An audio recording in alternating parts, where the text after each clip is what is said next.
Hello दोस्तों, स्वागत है आपका आज मेरे सेकंड ब्लॉग में। और आज हम जा रहे हैं बेलूर मठ। अगर आप हावड़ा से या कोलकाता में रहते हैं तो आपको पता है यहाँ के बेलूर मठ की क्या खूबसूरती है और बेलूर मठ कितना बड़ा है और बेलूर मठ के सामने और बेलूर मठ एक्चुअली में है क्या। अगर आप बाहर से हैं, इंडिया के किसी भी कोने से देख रहे हैं इस ब्लॉग को, तो आज आपको पता चलेगा कि बेलूर मठ क्या है, बेलूर मठ की स्थापना किसने की और स्वामी विवेकानंद जी का बेलूर मठ स्थापना में क्या हाथ है। तो आज हम जा रहे हैं अपने घर से बेलूर मठ और आपको दिखाएंगे पूरे बेलूर मठ में जाने के लिए। और हमारे साथ में हमारे कैमरामैन साथ में बैठे हुए हैं और इस ब्लॉग को शूट कर रहे हैं। चलिए चलते हैं। तो चलिए चलते हैं बेलूर मठ की तरफ और बेलूर मठ की तरफ हम आगे बढ़ रहे हैं। बेलूर मठ की तरफ आगे बढ़ने से पहले मैं बता दूं आपको, मैं बेलूर मठ के बारे में बहुत सारी चीज़ें बताऊंगा। इसके आगे में इसका संस्थापक कौन थे, इसके स्थापना करने के पीछे क्या रहस्य था, क्यों किया गया था, अभी किसकी मूर्ति है बेलूर मठ के अंदर।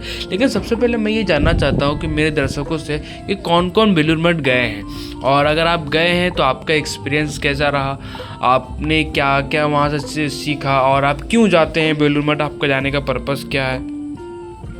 लेकिन अभी मैं जा रहा हूँ एक्सप्लोर करने बेलूर मठ को। हालांकि मेरे घर से बहुत नज़दीक है लेकिन मैं खुद आज तक नहीं गया और आज सिर्फ आप लोग के लिए मैं बेलूर मठ को जा रहा हूँ एक्सप्लोर करने, क्योंकि बेलूर मठ एक बहुत ही अच्छी जगह है, शांत जगह है जहाँ पर जा सकते हैं आप, टाइम स्पेंड कर सकते हैं। और एक आखिरी में क्वेश्चन करना चाहता हूँ आप लोगों से कि मैं आप लोगों के लिए शॉर्ट्स वीडियो से लॉन्ग वीडियो में शिफ्ट हुआ हूँ, तो क्या आप लोग को मेरी ये लॉन्ग ब्लॉग्स पसंद आ रही है? अगर हाँ तो कमेंट में लिख सकते हैं, मुझे सजेस्ट कर सकते हैं कि हाँ मैं लॉन्ग वीडियोस पर मेहनत करूँ। और अगर आपको मेरी शॉर्ट्स पसंद आती थी तो आप बोल सकते हैं कि हाँ शॉर्ट्स आप बनाए कीजिए, तो मैं आप लोगों के लिए शॉर्ट्स भी अपलोड करूँगा, लॉन्ग वीडियो भी अपलोड करूँगा। बट लॉन्ग में वीक में 2 या 3 ही कर सकता हूँ, उनसे ज़्यादा नहीं कर सकता हूँ, थोड़ा सा टाइम का भी इशू हो जाता है। ठीक है, तो खैर आगे बढ़ते हैं रास्ते में और बढ़ते बढ़ते हम बेलूर मठ के बहुत ही करीब आ चुके हैं। ये मेन हाईवे था जिसको हम क्रॉस करने के बाद अब बेलूर मठ के एरिया के अंदर हम एंटर कर गए हैं। ये देखिए बहुत सारे साज सजावट आपको रास्ते में दिख रहे होंगे। रात को ये सारी लाइटें जगमगा जाती है रास्तों से और रास्ता वाकई में बहुत खूबसूरत है बेलूर मठ का। आप देखेंगे तो आपको भी यकीन नहीं होगा। और आगे चलते ही हम बेलूर मठ के परिसर के अंदर में प्रवेश करते हैं। आप देख सक रहे हैं तो इतने सारे इस ये जो मेन रास्ते से मैंने आपको लेकर आए, मेन रास्ते से अंदर जाकर अब हम दिखाएंगे कि हमें गाड़ी बगल में पार्क करनी पड़ेगी। एक ग्राउंड होता है जहाँ पर बहुत सारी गाड़ियाँ पार्क की जाती है, तो अब हम भी उसी जगह पर जाकर ग्राउंड में जाकर अपनी गाड़ी को पार्क करेंगे और पार्क करने के बाद फिर हम लेके चलेंगे आपको बेलूर मठ के अंदर। तो चलिए चलते हैं बेलूर मठ के अंदर, लेकिन उससे पहले हम यहाँ पर गाड़ी को अपनी पार्क कर लेते हैं। जैसे कि आपने देखा मैं यहाँ पर अपनी गाड़ी पार्क कर रहा हूँ और पार्क करके आने के बाद मैं तुरंत गाड़ी पार्क करके हेलमेट रखकर वहाँ से निकल गया।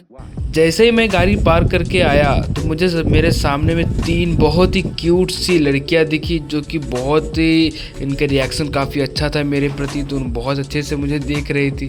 खैर ये सब देख के दिल पिघल जाता है। खैर आप लोग ये बातें छोड़िए और आगे बढ़ते हैं। ये रहा बेलूर मठ का मंदिर का गेट और हम इसके अंदर में जाते हैं। नज़ारा आप देख रहे हैं काफ़ी बहुत खूबसूरत नज़ारा है, बहुत अच्छे से पेड़ पौधे लगाए गए हैं। ये एक म्यूज़ियम है, इसके अंदर भी आपको दिखाएंगे। और आगे बढ़ते बढ़ते हम मंदिर के मेन परिसर के अंदर ढुकेंगे। लेकिन मेन परिसर में जाने से पहले मैं आपको अब बेलूर मठ के बारे में थोड़ी सारी चीज़ें मैं बताने जा रहा हूँ। तो मैं आप लोग को बता दूं कि बेलूर मठ ना एक बहुत ही महत्वपूर्ण धार्मिक स्थल है, जिसकी स्थापना ना स्वामी विवेकानंद जी ने 1897 में किया था। और यहाँ रामकृष्ण परमहंस का स्मारक भी है। रामकृष्ण परमहंस जो कि बंगाल में का बहुत ही प्रसिद्ध व्यक्ति थे, जिन्होंने बहुत सारे धार्मिक चीज़ों के बारे में बताया था। और ये रामकृष्ण मिशन के नाम से, रामकृष्ण मठ के नाम से भी ये बहुत ही प्रचलित है और चलता है। जैसे कि आप देख पा रहे हैं सामने में बहुत ही सुंदर सा बेलूर मंदिर, जिसके बारे में आपको दिख रहा होगा। और ये 1897 समझ रहे हैं कि कितना पुरानिक है। और यहाँ पर लोग आध्यात्मिक व अनुष्ठान करने के लिए आते हैं, बहुत लोग ध्यान करने के लिए भी यहाँ पर आते हैं।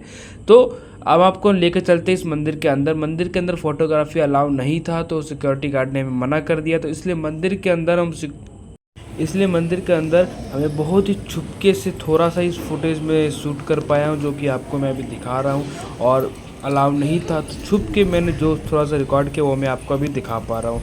अब जैसे ही मैं ये यहाँ देखिए से मंदिर से अंदर ढुक के हम बाहर निकल गए हैं बेलूर मठ के। एग्जिट होने के अंदर बाद फोन अलाउ नहीं था, इसलिए पूरा हम कैप्चर नहीं कर पाए। जितना भी हुआ है बहुत कोशिश किया हमने वीडियो रिकॉर्ड करने की। कि शाम अब के हम निकल समय चुके हैं, में ये देखिए ये सामने का ग्राउंड सारे है लोग आए हुए हैं यहाँ पर, और आगे बहुत ही सारे सुंदर लोग दृश्य अलग नज़ारा अलग है। पर्पज से आते चलिए हैं, थोड़ा कोई सा घूमने आते गंगा हैं, नदी कोई टूरिस्ट की तरफ प्लेस चलते के हैं। नाम से आते हैं, कोई आध्यात्मिक धार्मिक के वजह से आते हैं, कोई ध्यान लगाने आते हैं, कोई बहुत भारी संख्या में लोग यहाँ आते हैं, पाने के लिए बैठते आता हैं, है, अपने तो मन को कोई शांति देने के लिए फैमिली इस जगह पर आकर टाइम लोग स्पेंड बहुत सारे लोग करने ध्यान के लिए भी आता करते है। हैं। तो बहुत आप से लोग किस अलग अलग वजह पर्पज से से घूमने के आएंगे लिए भी आते हैं, जरूर मुझे कमेंट में क्योंकि बताएं। और आपको मैं बता सबके दूं, नज़दीक में ये बहुत अच्छा एक टूरिस्ट बेलूर प्लेस भी मठ हो गया है। हुगली नदी के ठीक किनारे में स्थित है, तो यहाँ से हुगली नदी भी बहुत ही खूबसूरत नज़ारा आपको देखने को मिल जाता है। तो अब हम आपसे मिलते हैं अपने नेक्स्ट ब्लॉग में।